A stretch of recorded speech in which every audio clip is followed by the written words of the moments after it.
പ്രായോഗിക ജീവിതത്തിന് ഹിതകരമാവുന്ന നിരവധി കണ്ടുപിടുത്തങ്ങൾ പലയിടങ്ങളിലും നടന്നു വരികയാണ്.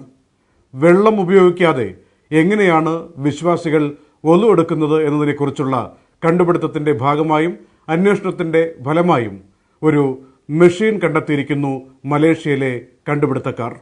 ഇപ്പോൾ ലോകമെങ്ങുമുള്ള എയർപോർട്ടുകളിൽ ഉപയോഗിക്കാൻ സാധ്യതയുണ്ടെന്ന് കരുതപ്പെടുന്ന ഈ മെഷീനുമായി ബന്ധപ്പെട്ട കാര്യങ്ങളാണ് ഇന്ന് പ്രോഫിറ്റ് ആൻഡ് ലോസിൽ പരാമർശിക്കുന്നത്.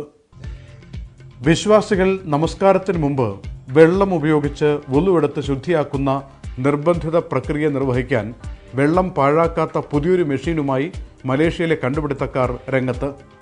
ഗൾഫ് നാടുകളിലെ എയർപോർട്ടുകളിൽ സ്ഥാപിക്കാൻ ഈ വുളു മെഷീനുകൾക്ക് ഓർഡർ ഉണ്ടെന്ന് മലേഷ്യൻ കമ്പനി അവകാശപ്പെടുന്നു.